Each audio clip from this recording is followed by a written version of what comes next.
Welcome to Survive and Advance on the Gruely True Sports Network. Survive and Advance is brought to you by MyBookie.ag. You can go to MyBookie.ag, put in the promo code TGT100 to get up to 100% cash back bonus on your first deposit of $300. Or you can go to thegruelingtruth.com, click on the banner at the top of the page. I am your co-host for Survive and Advance, Mike Goodpaster. Right now, I'd like to welcome in my other co-host, 1981 national champion, Steve Risley. How you doing, Steve? I am doing great today, kind of. Some sobering topics to talk about today. I thought you were going to say you were sober for the first time in 30 years. Well, I did that too. We'll do that. But my, as you can hear in the background, my dogs have been quiet all morning. Not said a word. Been real gentle, real quiet. Still nursing one back to health. Dogs don't say words, Steve. Yeah, they bark. They bark. Yes, they do. However, they decided just to rear their ugly throats at this point in time, so we'll try and quiet them down. My bad. How are you doing today? I'm always doing good, and I raining there know. in Indianapolis? I don't know. I'm not in Indianapolis. I'm in an actual place Lawrenceburg? that people care about, Lawrenceburg, Indiana, the capital, the state capital. It's probably a county seat, isn't it? Is it a county seat of Ripley County? No, it's Dearborn County. Ripley County Dearborn is where County. all the inbreds live. All the normal people and the heroin addicts all live in Lawrenceburg and Aurora. Is Batesville Ripley County? Yes, is that I Dearborn believe as well? Batesville is Ripley County. Ripley County, there you go. And then nobody Decatur cares County. because nobody's You know from there. what's famous about Decatur County? Decatur County? That's where North Decatur, South Decatur, and Greensburg High School all are. Right. You know what's famous about Greensburg? What's famous about Greensburg? They got a Honda plant. Yeah. Is it still operating? Yeah. Okay. I helped do some of the negotiations to get that plant into that area. Started those back when I worked for Quail. We started that process. I bet Honda hates you. Probably do. Yeah. No, they probably do. But Greensburg, Indiana is the famous where the tree is growing out of the courthouse. Yeah. I believe that's correct. And there is a hell of a mom and pop restaurant on the square there. Have the best meatloaf and mashed potatoes. Man, I hated going to Greensburg when I worked with my reps in the pharma industry, which you so despise. Well, anybody does that's an American. I don't know that anybody does. That anybody does. That pension check I get from Pfizer every month, my wife doesn't despise that. Well, so, I hope you're all right with all the dead bodies from it, but go ahead. You're laughing. I'm not. We're gonna pick up right where we left off. Let's get back into gun control too while we're at it. Well, you can't get into gun control because you obviously know nothing about guns. So that will I did have one argument for you on that since that was yesterday's topic, in the sense that where you were telling me that guns don't kill. I agree with you. Guns don't kill. People use guns to kill. I agree 100% with that philosophy. I went back and rethunk this, but it's the same token. OxyContin and those drugs don't kill either. Yeah, they People do. have to ingest them into their body. Let me give you this. Kill themselves. You talked about the NRA and mass shootings and any kind of shooting all together. Wait a second. Hold on. You want to go to this? We're going to go to this right now because I don't really want to go to this. This is the thing. You brought it up. I didn't. But when you talk about guns don't kill people, people kill people. The problem is with mass shootings, 90% of all mass shootings are because of Big Pharma. Big Pharma causes people to go nuts and pull the trigger because 90% of the people that have been in mass shootings have been on psychiatric. Bullshit. What do you mean there's no proof on that? There's no proof to that statement. Really?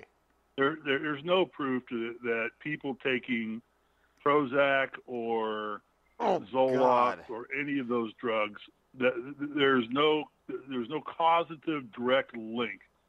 There is side effects. As I said, any drug has side effects and toxicities. They all have side effects because they're all poison. They do nothing for you. But the whole theory, the whole lame theory of you take Prozac and you're going to want to shoot up a post office is about as lame a theory as the NRA is killing people because they're endorsing the right and advocacy for gun ownership in the country. It's about the same lame argument.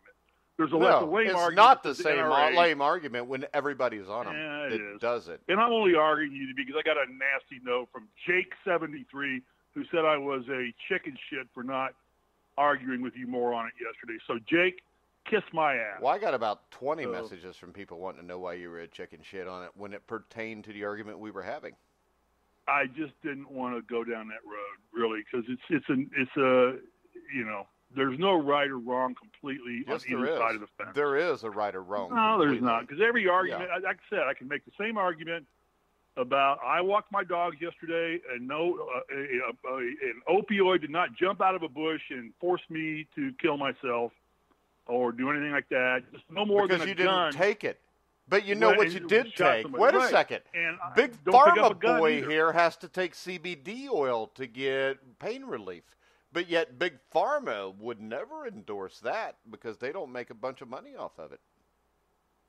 No, you're right. Well, no. I mean, whoever said that pharma wasn't for-profit companies?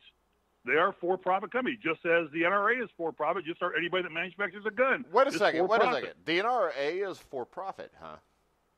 Well, I guess they have a pretty staunch bank account to be able to lobby. See, this is the thing. I think the NRA is horseshit. I think all lobbyists are horseshits. I like the gun owners of America. The gun owners of America believe the way I do, not the NRA. The NRA supports all kind of gun laws.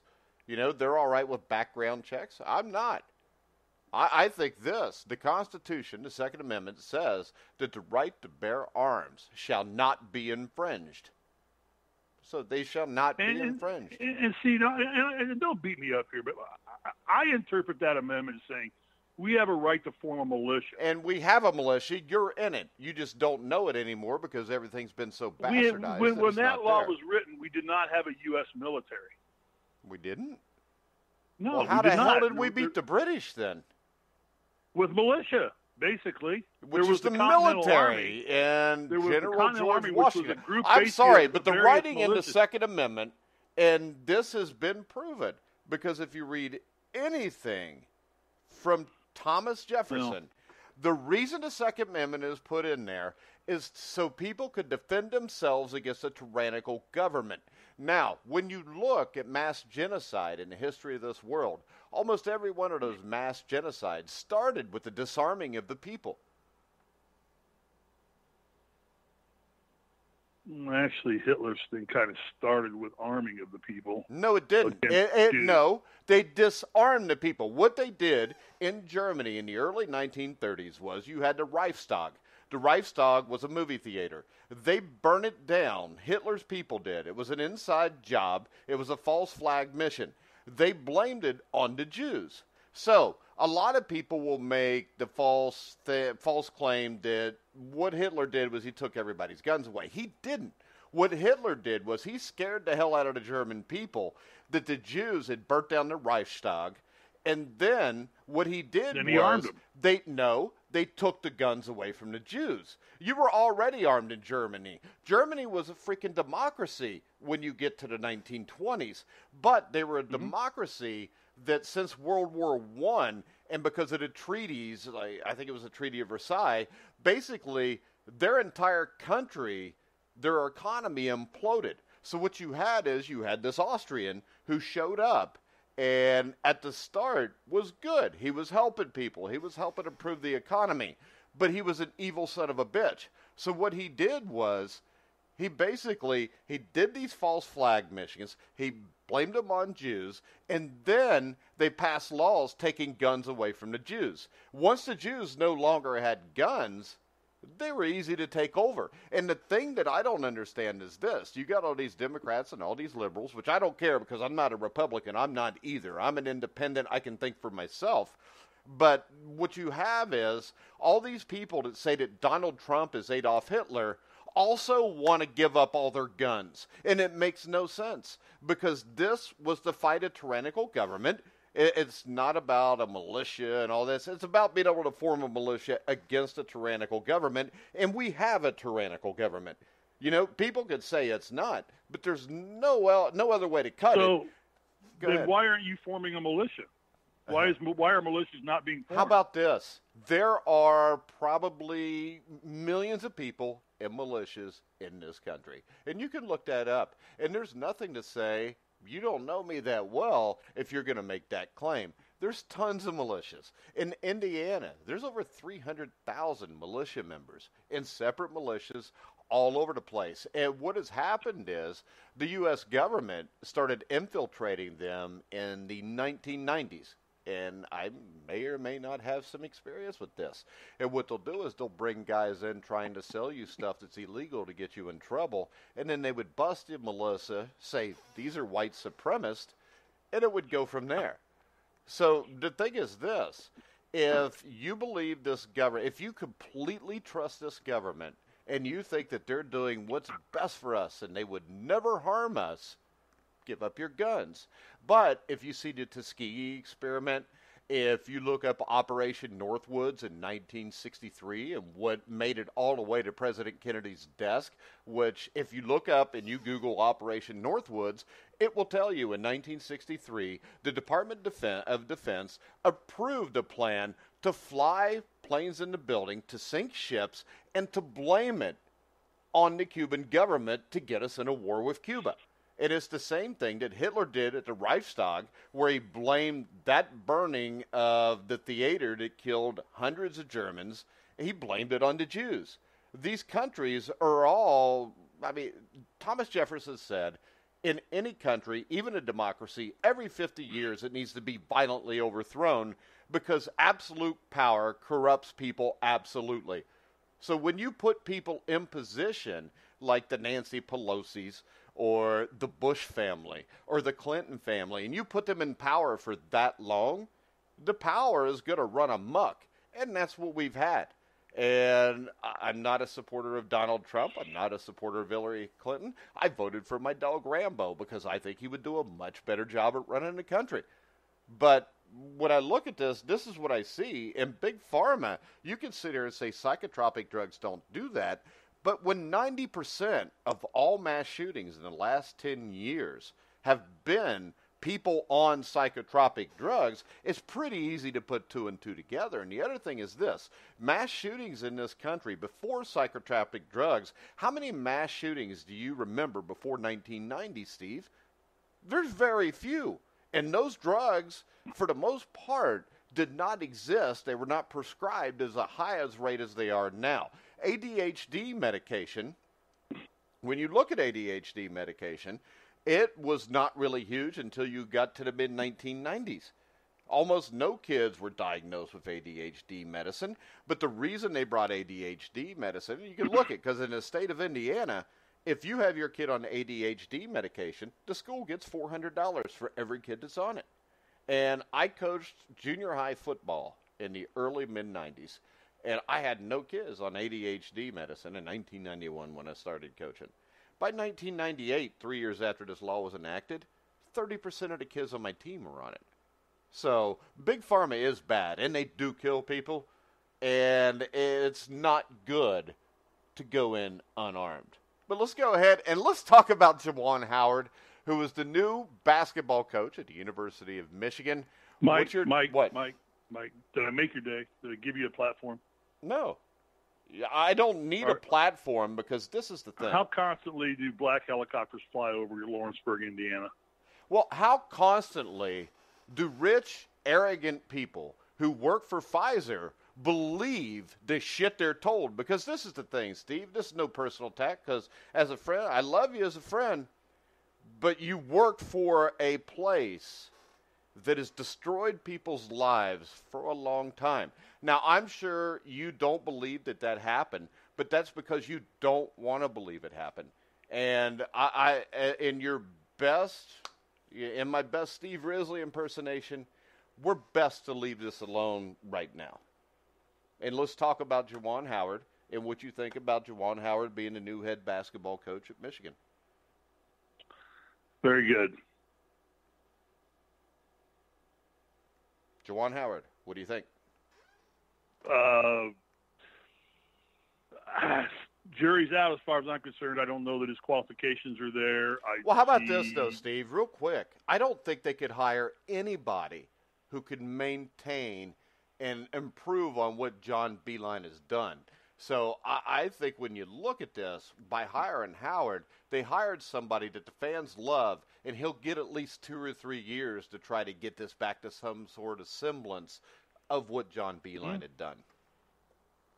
Yeah, I agree. I said the jury's out for me. I'm concerned about his experience. He only has basically 5 years as an assistant coach in the NBA. Does not have any experience, to my knowledge, in recruiting, managing college schedule, managing the travel aspect of everything that goes along with being a coach. I don't know. I think that there's a lot good about it. He is a favorite son.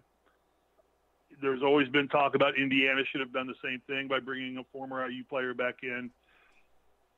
It's right on the fence for me right now that you're right. I don't know of any other coaches out there that were open to moving to Michigan and taking that job. Billy Donovan seemed to be the next big name thrown out there. It did not appear that anybody like Brad Stevens or anybody like that, and I know for a fact that Brad Stevens despises recruiting, does not like that part of college basketball, and really probably doesn't want to get back into it for that reason. So I don't see any problem with it for Michigan. I think they're taking a little bit of a gamble, but when you lose a Beeline, whoever you get, you're probably going to be taking a little bit of a gamble with. Yeah. Because you're not going to replace John Beeline, obviously, and what he had done to that program and what he will continue to do to that program. But recruiting has just gotten so different and so hard. And I think the scrutiny is going to fall more and more heavily on recruiting as these shoe contract, brown bag deals keep getting exposed and things of that nature. So bully for them. I think it's a safe move for them. I think they'll keep their fan base happy. Like you said, at least for 2 or 3 years. Hey, well, how about and this? He may turn out to be a good coach. This has worked big time at Memphis with Anthony Hardaway. But I think there's a great example. The difference is this, though. It's not like Anthony Hardaway was following John Calipari, who'd taken him to a national championship game. The Memphis program, since Calipari had been down. Michigan, on the other hand, John Beeline built this program because this program, outside of the 70s with Johnny Orr, and then late 80s through the mid-90s with Steve Fisher, this program has not been an elite program. So I think the problem is this. If Howard would have got this job at the time Beeline did, he may be doing a great job. But right now, the pressure is going to be on him because Beeline knew how to recruit a 3-star player and make him a 5-star player within a year. Howard, I don't know if he can do that. I doubt it he can, and it's not because he was an NBA coach, and it's not because I don't think he's a good coach. It's just because there's not many John Beelines and Mark Few's out there that can take a 3-star player and turn him into a 5-star player 4 years later or 3 years later or whatever it is. So when I look at that, that's why I think this is almost impossible to pull off. But my other question is this. If all of a sudden, if Juwan Howard starts getting big-time recruits, does that mean there's something going on there? Or is it just because it's Juwan Howard from the Fab Five at Michigan? And it's the same question you have to ask about Hardaway at Memphis. Is this on the up and up, or is something else going on there to get him there? Yeah, and that's the unknowns. Those are the questions that I don't know. I don't know the answer to. I think it's probably one of the safer moves Michigan could have made. They'll get the least amount of heat for bringing him in and coaching, and he's got 2 to 3 years to prove himself. Now it's kind of like Harbaugh there at Michigan. I mean, Harbaugh is starting to fall out of favor to some degree. He's not beating Ohio State. He's not winning. He's not playing for national championships, and they expected him to do that. They flat out brought him back, and his honeymoon is starting to erode with Michigan football. And I don't think he's in jeopardy yet, but he can't have 1 or 2 more seasons like he's had the last 2 or 3 where he falls off the second half of the season. Just hasn't produced what I think Michigan was expecting him to produce based on what he did at Stanford and what he did in the NFL. So with Juwan, I see more positive than negative. Hey, how about this, though? But Jim Harbaugh might be all right now because Urban Meyer's gone. Exactly. I was thinking that.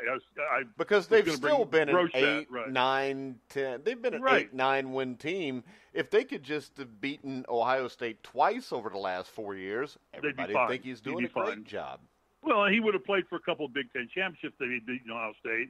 Yeah. And then he would have possibly gotten into a BCS bowl or the championship bowl series, or they would have gone to the Rose Bowl and played or something along those lines. But because they were lumped in that same grouping with Ohio State, they could not get by Ohio State, and they ended up going to a lesser quality bowl than what the fan base of Michigan thought they could be.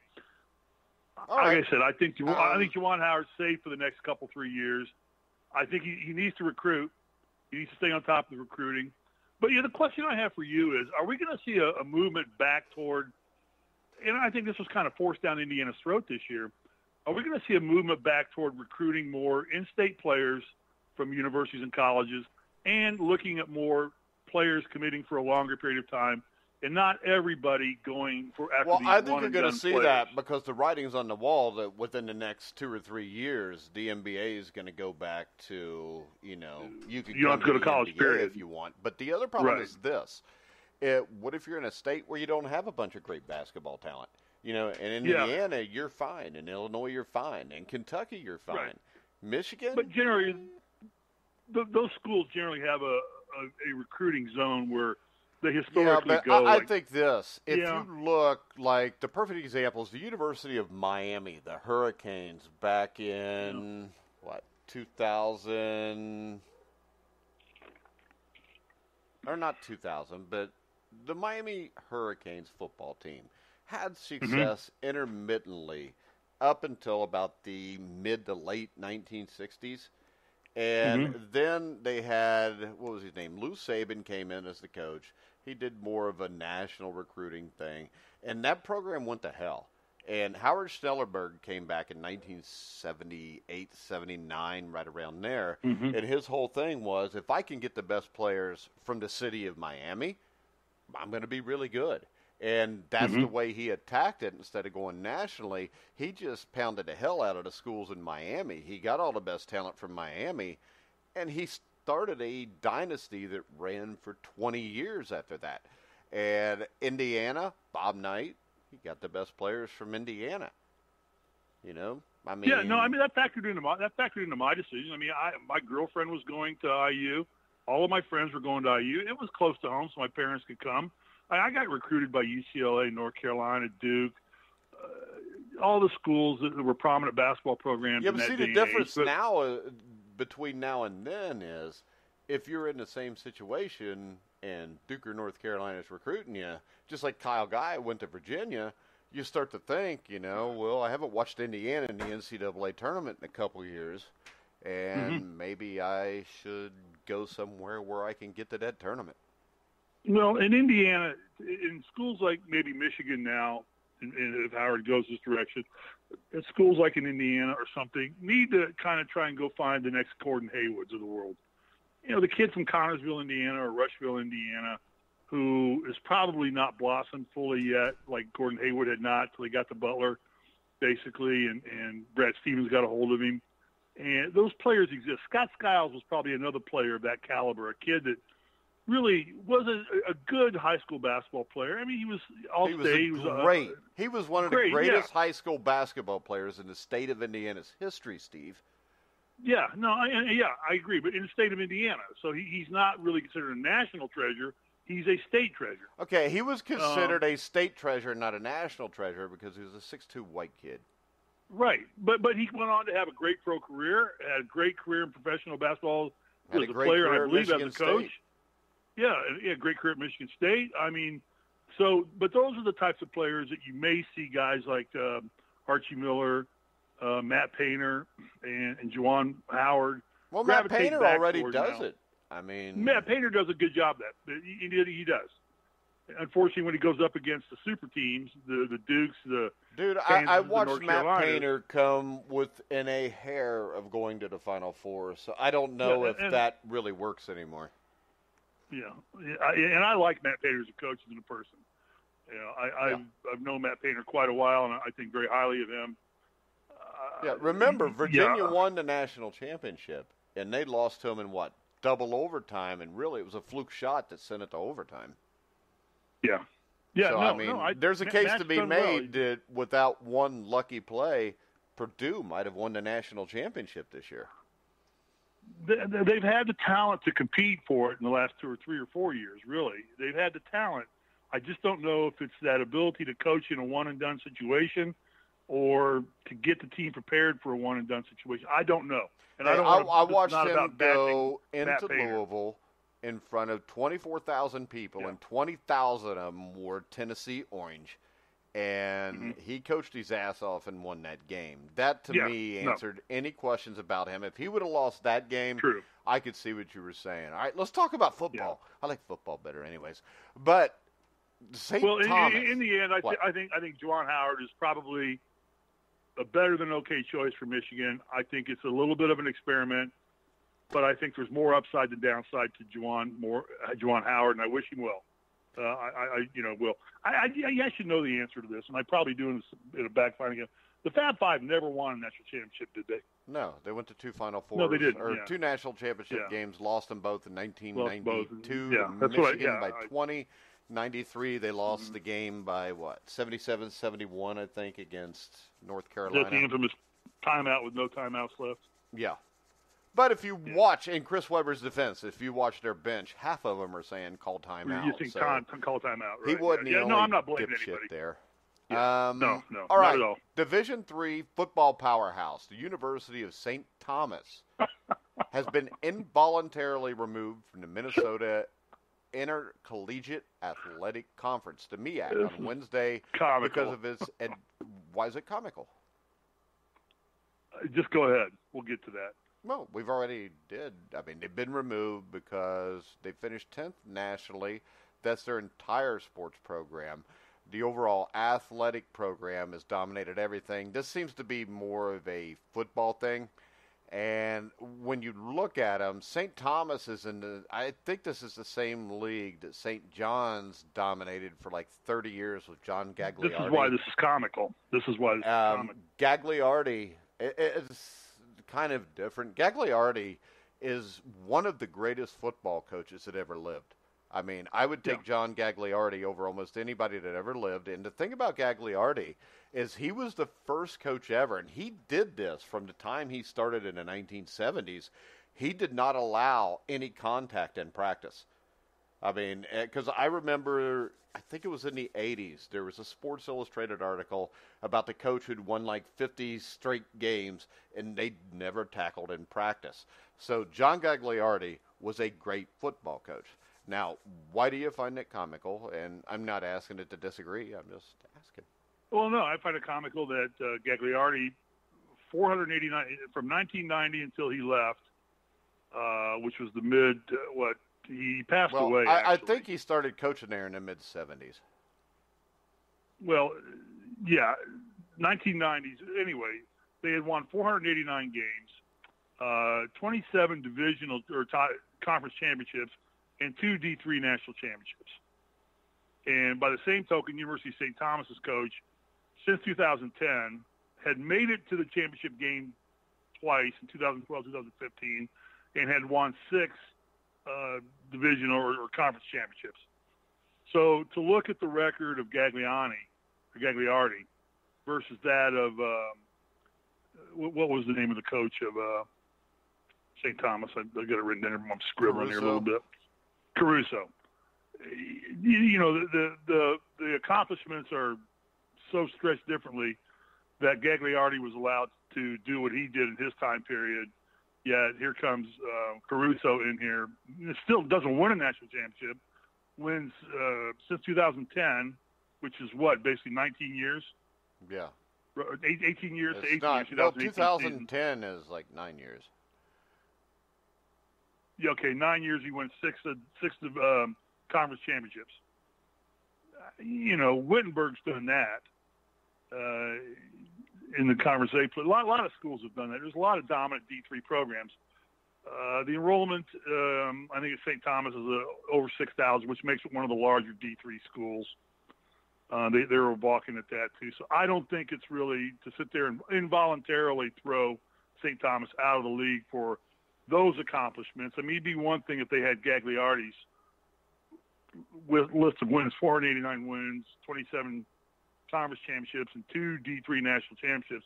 They might look at them and say, you know, you guys are just too powerful for us. You need to move up, step up and play a different conference. But I don't think that merits throwing St. Thomas out. Although they did go on to say that St. Thomas had been dominating other sports as well. They dominate too. everything in that conference, and they right, should be and they kicked attribute out. that largely to the They should be kicked out. School. I think they should be. No, I don't, because if you look deeper into this, and per the U.S. Department of Education data, they spend $1.1 million on football each year at the D3 level. My question is this. You could sit here and you could say, well, this other team won, but Gagliardi's team was spending the same amount of money as everybody else. Gagliardi was just a freaking genius as a football coach. So my question is this. All right, I know you're going from the other angle, but if I'm a school and I spend $1.1 million on football each year, why am I playing D3 football? I mean, they have the largest enrollment, and they spend over twice what their nearest competitor does on football each year. All sports alone, they're spending almost $5 million, while all the other schools are spending around $1 million. So I can see why those schools think it's a competitive disadvantage. Now, if I'm those schools, I still want to play them because I want to take a shot at beating them. But my biggest question is why is St. Thomas spending that much money on a D3 football program? And if they're staying D3, they want to be a big fish in a small pond. And if you're going to spend that much money, why wouldn't you just become a D2 program or an NAIA program, which is a higher level of football? Yeah, I don't know the answer, and I don't know that 1.1 million is a relevant number. It seems to me that I find it hard to believe a D3 program could exist on $500,000 for a season. And then my question would be how much of that's coming from private contributions, how much of that's actually coming from the university. I don't know the answer to that. The $1.1 million comes from private donors. The other schools get about half that money for their football program. But once again, why? I don't think this, Steve. This is not like they're starting a program. I don't think it costs $1.1 million to run a Division III football team that you're not given much scholarship money at all to. I mean, you might get a half a scholarship. They'll give you grant and aid money, but that doesn't come from football. So I never looked at it in that terms. I mean, I only know what Alabama, Notre Dame, and I'm sure Alabama's dropping $40 million a year, but they're also making easily $200 million. Exactly. So, and my gut feeling would be that if the other schools had the wherewithal to spend $1 million a year on their football programs, they probably would too. They just don't have the wherewithal to collect that kind of money, either because they aren't winning. It's just a different point of the argument. But I think to involuntarily remove a program out of the conference for those achievements aren't so glaringly overwhelming that they measure total annihilation and dominance over the other schools. I mean, he's won six championships, conference championships, and he's gone to the national championship game twice. So he hasn't really exactly done what Gagliardi's done. And Gagliardi did it through superior coaching. Okay, I'll buy that. No problem with that comment at all. But I'm sure this other guy's a superior coach too, because they're probably paying this guy 3 times what the rest of the D3 coaches are getting. Most likely so. Yeah, most likely so. But I also think that when Gagliardi was coaching, his coaching prowess was probably more relevant than the money spent than the Caruso's coaching talent is now too. They just basically, he spends the most money, generally wins. They get better facilities, better equipment, better opportunities to train and develop their players. Well, how about this? It's gone from a coaching talent to a money. My guess is they've probably got a lot more guys that are having to pay very little or pay nothing to go to school there too. Mm-hmm. Exactly. So yes, I would agree with that entirely. I could see why a D3 program would have that problem, because I think this, Steve, a D3 football program, for the most part, I believe they're there to get kids an education, and I don't think that football should be a huge deal there. It probably shouldn't be a huge deal at any school. Well, let's face that. I think that's true. There are the handful of programs, and I know because my son played a couple years at Wittenberg, which is a D3 powerhouse as well. They're decent. I wouldn't call them a powerhouse. Well, they're decent now. They've won 5 national championships. A long time ago. A long time ago, right. But they're still considered, Wittenberg is still considered one of the more vaunted D3 programs. Yeah. It's Mount Union and Wisconsin Whitewater, the two. Wisconsin Whitewater they were the big dogs when Ross was playing at Wittenberg. But there are the handful of schools that do it to be football powers in D3. You are correct. I believe that in most schools, football is kind of a intramural, extracurricular activity. Like they were begging Ross to come out for the basketball team too. Yeah, and he didn't want to. And that's my point. Like, I can see why schools like that, like a Wittenberg, don't want to have to deal with a Mount Union at some point. Right. Because Mount Union's got a handful of players in the NFL. And there's not a whole lot of D3 players there because Division III college football is the lowest level of college football you can get. Right. And it should be treated that way because these kids have got to get an education, and you don't need them brain dead when they're getting that education. So, just my opinion. No, and that's a good part about D3 is that they still put a strong emphasis on academics over athletics, except for those handful of schools that are in it for the athletic prowess. The Wisconsin Whitewaters, the St. Thomases, the St. Josephs, the Mount Unions, the Wittenbergs. There are a handful of those peppered around the country that pride themselves as much, if not more, on their athletic prowess as they do their academic success. And Wittenberg's considered a very highly talented educational program as well. I mean, the good thing about D3 programs is they don't generally have admission requirements. I know that Wittenberg did not have admission requirements. They have requirements. They're just not. The requirements are up to the school. Yeah, and basically Wittenberg, maybe because Ross was a football player, but Ross was no idiot either. But they did not have a set of requirements. It did not matter what he scored on his SATs. He did not have to take the ACTs. His GPA was fine. Well, some D3s you do have to. And he got grants immediately. Yeah. Yeah. All right, let's go ahead. Let's move on to HBO Real Sports. I guess that was Tuesday night. Do you want to do the Oklahoma thing first? Racing. No.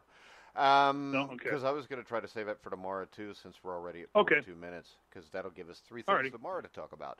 But the HBO Real Sports Expo Can we talk about gun control again aired tomorrow, on Tuesday night. You don't want to do that because you don't have the intelligence to talk to me about it.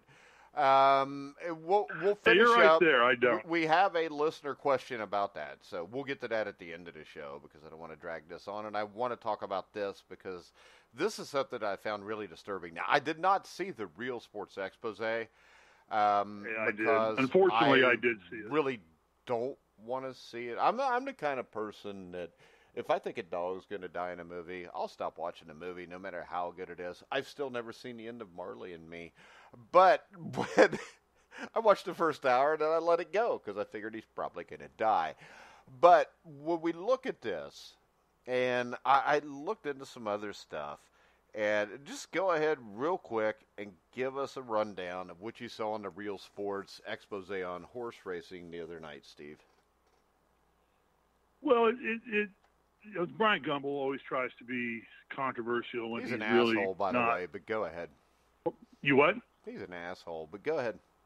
Yeah, okay. I was trying to be polite on that, given the fact that we ever get a shot at being on an HBO sports documentary special. But this is the thing. They usually don't have good stories. It's usually stories ripping people up. So the fact that we're talking shit about it gives a lot better chance they'll attack us.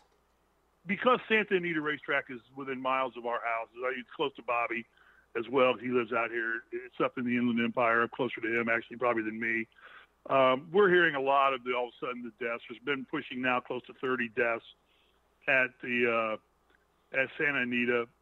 At first I thought it was turf management and they were having trouble with the turf. Then you come to find out that it's not. So I took an interest in the HBO special, turned it on, and it was just typical HBO. It was just gore. All we saw were horses going down, shattering legs, breaking. And I turned it off halfway through. And I left it at that and said, I really don't need to watch this.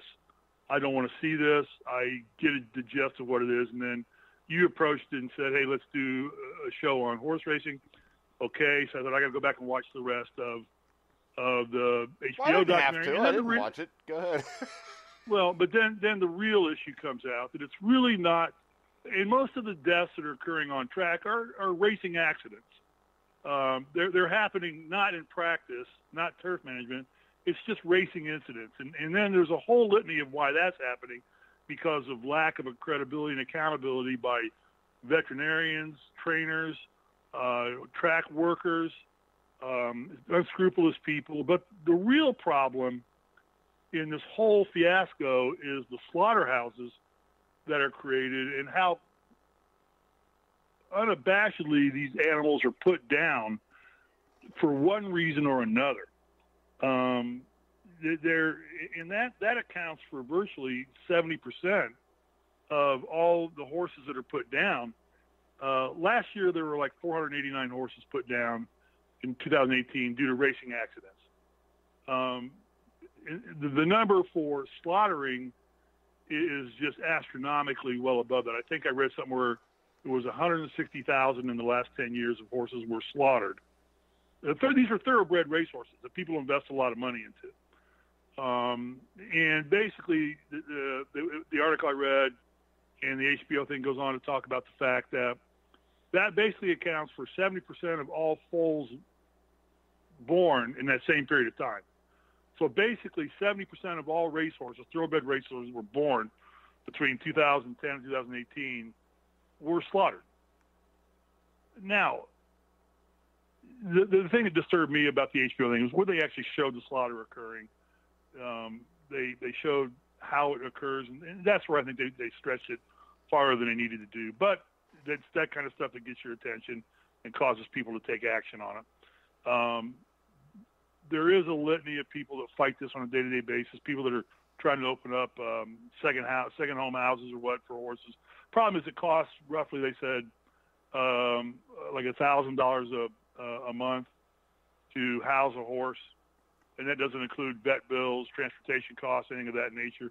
And once a horse goes on beyond its usefulness, they simply can't afford to keep the horse alive.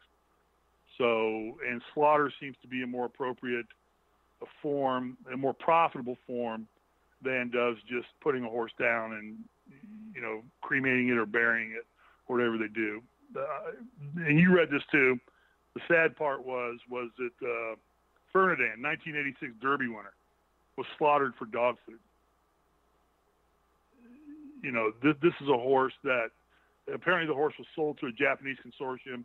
Horse was taken back to Japan for stud, served its purpose, and the Japanese consortium basically sold it to a slaughterhouse, and Fernandin was put down and rifled off as dog food.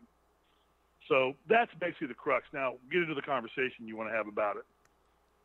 I don't know what conversation I want to have about it, because the problem is this: when there's too many and there's not enough people that want them, right?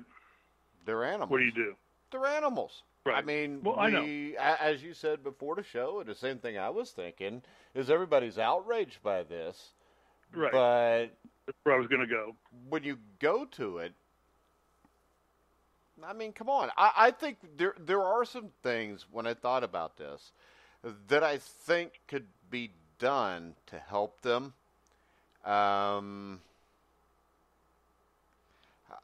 I think, number one, and I know it's a big deal that the Kentucky Derby races 3-year-olds. And this is a thing that I've always wondered, because I was always huge on, I loved horse racing when I was younger. Kind of like the Indy 500, I just kind of fell out of love with it. But horses, from what I remember reading, don't stop growing until they are 6 years old.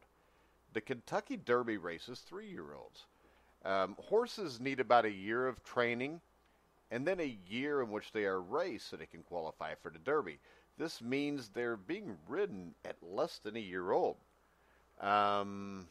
I think that training these horses much too early puts an undue amount of stress on the legs and ankles, which leads to the breakdowns that we're seeing and why so many horses are having to be destroyed during races because of injuries.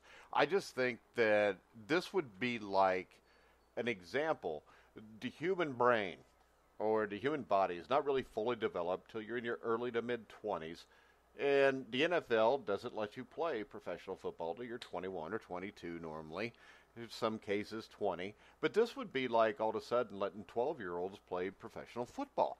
I mean, your body's not developed enough to do it yet. And when your body's not developed, you end up with injuries.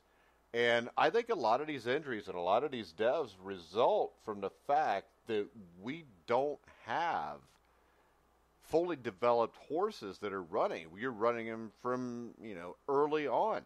I think that drug testing for every horse, every race has to happen. It's no secret in the racing industry, and Steve, I'm sure you're big on this because you worked at Pfizer, that horses are given illegal drugs. These drugs are used to increase performance and mask pain. The lack of regulation fuels corruption and greed. Random drug testing is in place, and the results often show, let's say, egregious violations. And it makes you wonder why every horse is not tested every single race.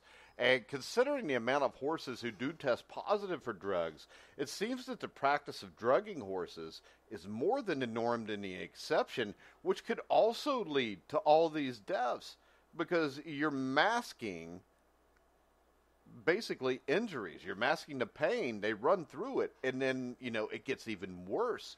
And veterinarians, I think, who are ethical often will leave the track because they're so disheartened watching trainers do this.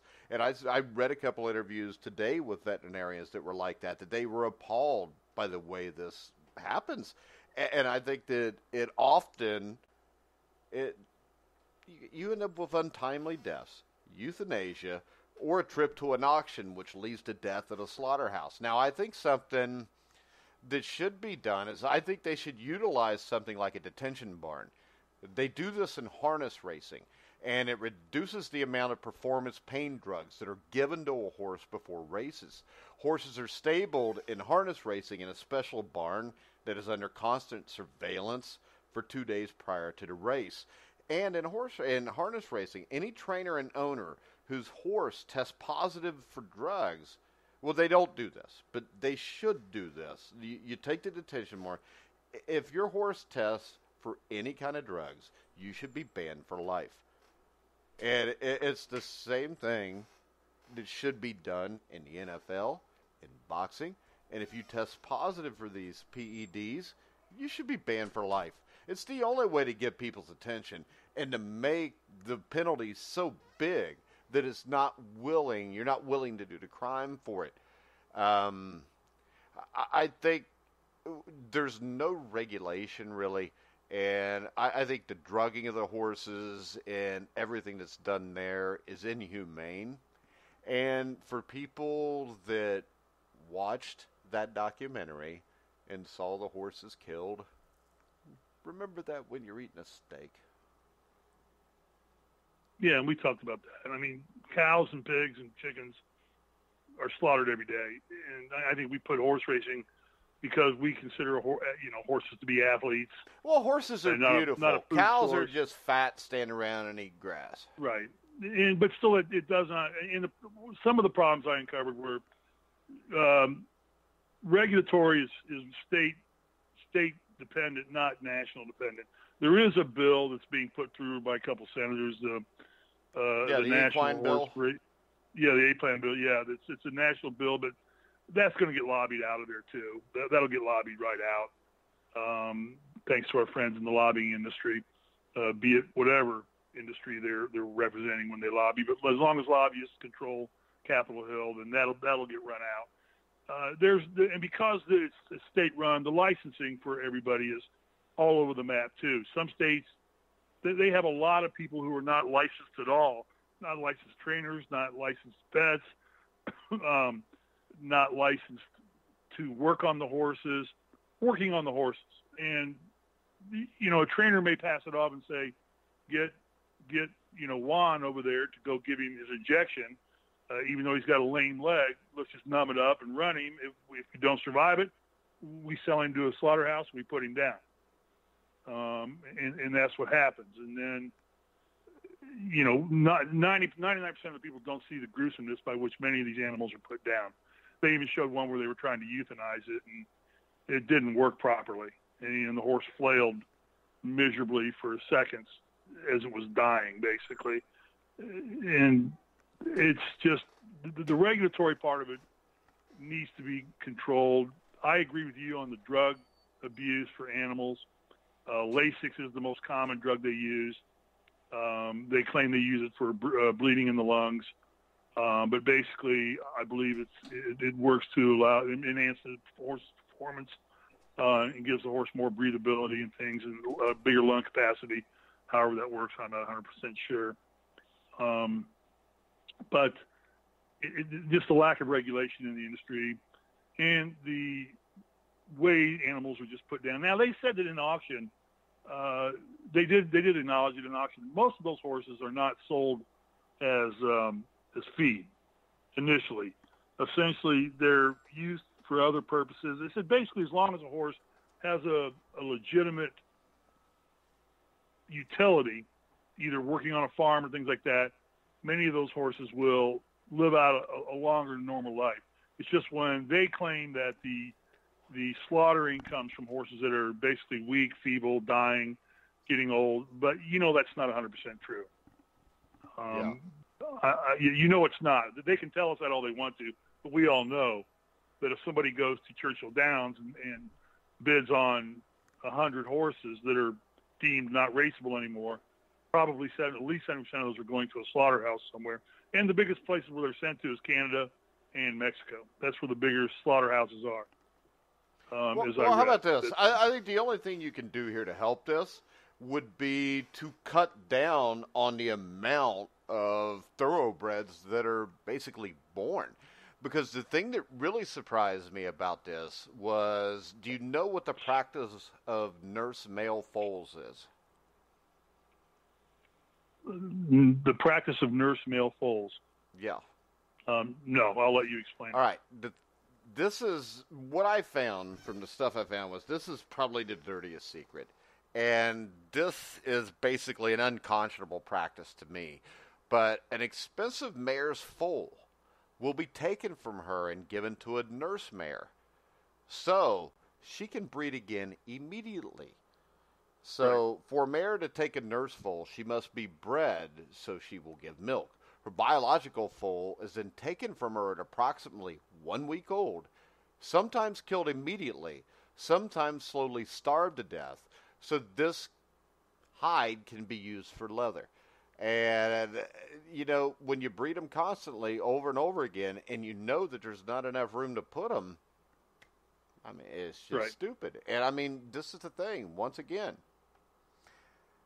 when you look at this, and if you watch anything about factory farms, which is how most of the meat in this country is put out there, it's the same thing. They shoot them up with drugs. They shoot them up with steroids. They shoot them up with all this shit. They treat them inhumanely. So when you watch this show about these horses and you feel so bad, it's the same thing they're doing to chickens. It's the same thing they're doing to pigs. It's the same thing they're doing to the cows. And all the medicine they've shot into those animals, you will then inject to your body when you eat them. But I know that we don't feel bad about pigs because pigs are ugly and horses are pretty and they run in the Kentucky Derby. But this is all the same thing here. And this all comes back to the use of drugs for performance enhancing, for making everything bigger, stronger, faster. And at some point, if it doesn't stop, well, I could say even it's not going to stop because it's already out of control and nobody's going to stop it because there's too much money in it. Yeah, exactly. I think I read where there were over 17,000 registered thoroughbreds in the United States right now, which I don't know if it sounds like a lot to me, given the number of tracks. I don't know how many tracks are around. I know Santa Anita's, like I said, somewhere here. I don't know how many tracks are in the LA market. Some states don't even allow horse racing, do they? I mean, not every state allows horse racing. I think they do. I don't. Well, a lot can't because of the gambling rules too, though. You got to remember. Right. Well, that. Indiana didn't. They allowed sulkies at some point, and I think now they have thoroughbred racing. But they didn't in my lifetime. They did not have. They had the sulky racing at the state fairgrounds, and then I think the tracks popped up in Anderson. There's a horse track. Is there one down south, or is that just a casino? Well, that's when you basically, I mean, you got, was it Harrah's Hoosier Park, I think, is in Anderson. Shelbyville. Yeah, and there's one. Shelbyville's got one, too, yeah. And I think that's those are all owned by casinos. But this is the thing, Steve. Right. Until they passed the law for the casinos, horse racing wasn't legal in the state of Indiana right. because no gambling was allowed. It's legal. Was it allowed? Yeah. I don't know. The HBO special was gruesome, to say the least. Hey, you know what? Before you eat your next steak or hamburger, go watch the Factory Farm documentaries about the way they're treated. Make you think twice about eating I mean, those animals are never allowed to move 5 feet in their lives one way or another. I mean, they're basically put in a small pen or cage. And they're injected with medications constantly. Exactly. Antibiotics mostly to keep them healthy. To keep them healthy? No, it's not. You don't keep them healthy by injecting them with antibiotics. You would keep them healthy by putting them out in the field and letting them eat grass. Right. But the fact that they don't do that, they use the antibiotics to ward off infection in the animals and create disease so they don't lose a bunch of animals due to disease or spreading of infection of that nature. So that's why you hear often Tyson Farm says they only sell antibiotic-free chickens, where they don't use antibiotics on their free-range chickens. This is what you're talking about. That's what they claim. Beef, yeah. They claim, I don't believe. Right, from everything I've read on Tyson, I do not believe that those are not factory farms. I'm just telling you what their propaganda is. I would agree with you more than I would agree with listening to a Tyson commercial, knowing what goes on. But yeah, I think the biggest part here is that there needs to be some kind of overriding legislation where there needs to be more accountability put into, like you said, drug testing, how these animals are treated, who has to sign off on a horse being able to run, because they showed the story of one vet who totally rejected a horse from running that had a lame front hoof and said, if you run that horse, it's going to break its leg. You're going to destroy it. And they went ahead and masked it. And about 2 weeks later, she saw the horse running. Sure enough, in that race, it shattered its hoof and it had to be destroyed. After she had told them, this horse should not run. Well, see, and the other thing about the antibiotics in animals is this. There's a huge connection, which people don't get, between the use of antibiotics in livestock feed and antibiotic resistance in humans, because you are basically eating what that animal ate. So it kills antibiotic resistance also. Yeah, there's no doubt. Yeah. You know, and I think the use of antibiotics in like a calf seems to be like, a mad dog chasing its tail. Because the bugs will always mutate and stay one step ahead of the drugs anyways. So the whole thing is this. Our entire country, as you will admit now, is ruined by pharmaceutical companies and drugs. And, well, it is. It's ruined by people who misuse pharmaceuticals. Oh, that is so stupid, Steve. Everything in your life can be healed by what you eat. The Chinese use herbal medicines. They don't use Western medicine. Western medicine was not considered to even be viable until the early 1900s. And they used to give heroin with the early doctors to cure things.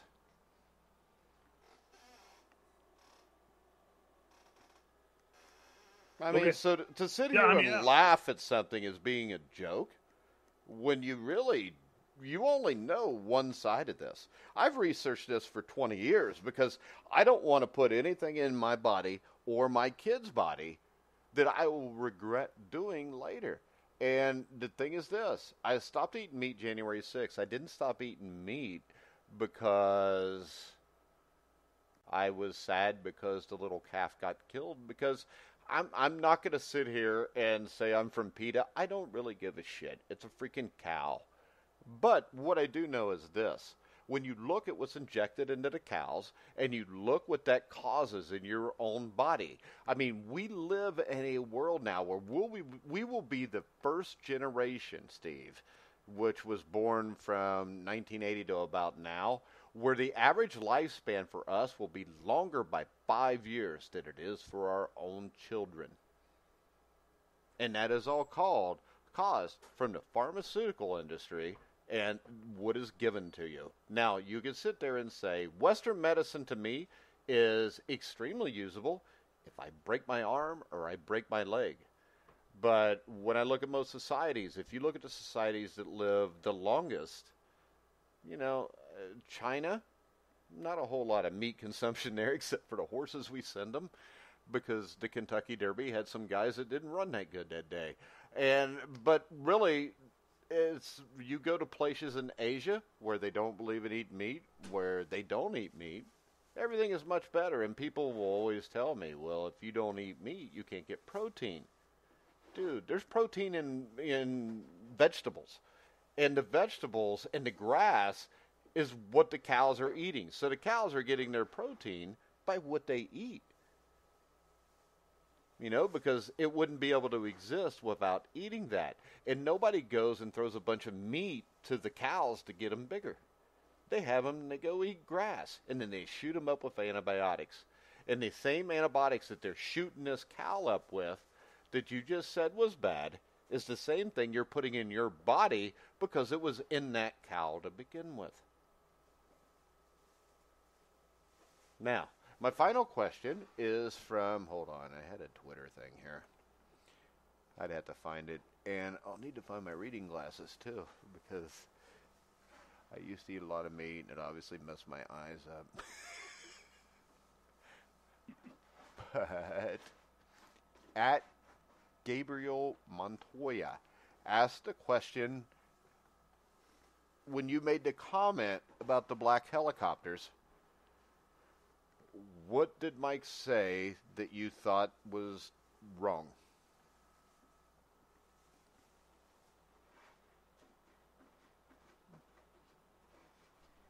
Nothing in general. It's just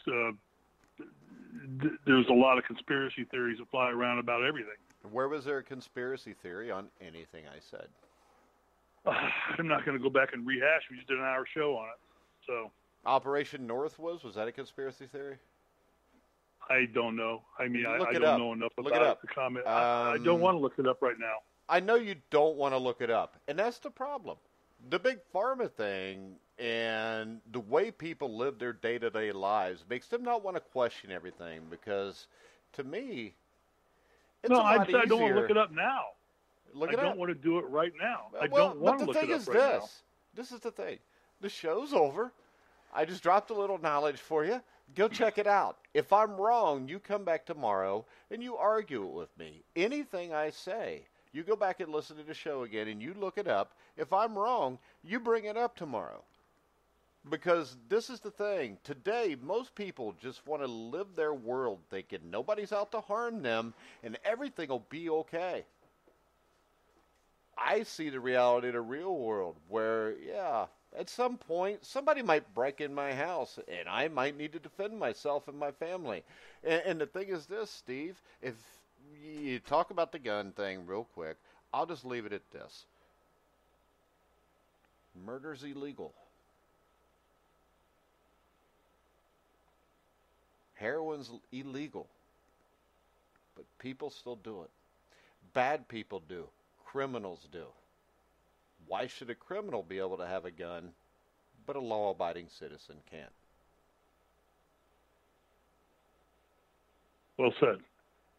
So, all right, we're going to wrap this up. And I'll be back with Bobby at 2, and I'll be back tonight at 11 o'clock with Jeremiah because I just love to hear myself talk constantly. That and Steve don't know anything about betting or boxing, so I got to do that. Also, Steve and Alex did a really good NASCAR show last night that I actually listened to for 5 minutes today while I was downloading it. And 5 minutes is longer than I usually do on any show, especially if it's NASCAR. And tomorrow maybe we'll talk a little bit, Steve, about the Indy 500, anything they can do to fix the situation they're in, because I think the popularity has dropped big time, especially from when we were kids. So we'll talk a little bit about that. And what else did you want to talk about, Steve? Something about the NBA? I think, well, it's a good time to bring up. We've talked about the Supermax contract situations developing now in the NBA. It's kind of similar to the franchise tag that the NFL uses, a little more restrictive and stipulative, but some teams now are going to come into play with this so-called Supermax deal where they can offer money to designated players who meet the qualifications to be a Supermax player. However, it's going to be a thought process, because whatever you give to this player, you're taking away from your total pool of salary cap, and it's going to limit the amount of adage of players you can add on to it. So it's a whole conversation rather than try and spell it all out. We'll address the Supermax deal, because with the advent coming out now of Defensive Player of the Year, MVP, and NBA All-Star teams, that's one of the criteria for qualifying to be a Supermax player. All right. So then there are players eligible this year, namely Anthony Davis, who is the only Supermax player that's eligible this year. However, next year there'll be some other big names we'll talk about tomorrow. So the difference here is that under a Supermax contract, you do not have to take the contract. I think when you're tagged a franchise player, you're locked into that team for at least another year. And, Steve, we have another message from @IUBob76, who says that he wants to thank you for 1981 because he loved that team more than any team outside of 1976, which was the year he graduated from Indiana University. Well, thank you. That's very kind words to say. It was a fun team to play on, and it was more surprise for us than it was 76. We were not expected to win. So therefore it made it a little more of a fun element for us than 76, who basically lived with the burden of being that team pretty much all season long and living with the burden of being an undefeated team. Nonetheless, it's still to having played on a national championship team and have your name or banner hanging is, why I will be cremated. I do not need a tombstone somewhere saying I was here. Actually, wouldn't you want it with a picture of your ring? All right, guys, we're going to wrap it up. Me and Bobby Sheridan will be back with the Sheridan Report at 2 o'clock. Me and Jeremiah Pricer. I don't get away with anything with you, tonight. I get away with nothing with you. At 11 o'clock with Inside Boxing Daily. Remember, if you have any questions or comments on the show, you can do it through Spreaker on thegruelingtruth.com. Hey, can I say one thing before you go? Sure. You talked a little bit about the NASCAR show. If you follow the sport at all, this would be a good show to listen to, because we had a driver on, Michael Klein, who drives ARCA, and we took some time and we went through what all the terminology is in NASCAR, what loose end, tied off, what track bar means, all what spring rubbers mean. All the technical terms you hear when you watch a race. And I think a spring rubber is why I ended up with my first kid. Yeah. Okay. Well, let me just say this. The function of a spring rubber is to harden the suspension. It is to make the suspension that harder and happened more right before rigid, the spring rubber, so the car too. doesn't sway or bounce into the turns so much, and gives you a little more stability with the car not waffling all over the place. So, but if you want to know what some of the terminology is, we took some extra time, and in the middle of the show broke it down there. We talked about the All-Star race, the aero package changes that were coming, which were very good for NASCAR. And then we talked about the upcoming All-Star, the World 600 race, which is the longest automobile race sanctioned, other than going to one of the 24-hour races, but the closed circuit races. That's not an endurance race. The Coca-Cola 600 is the longest race of its kind. And but we did spend some time covering all of the terminology used in NASCAR, which is just kind of cool to give you a little better understanding when they're talking. Take a half a pound of air pressure out. What does a half a pound of air pressure do to a race car? Well, it changes the entire dynamics and characteristics of the handling of a car by just simply dropping a half a pound of air pressure. It's amazing what it can do.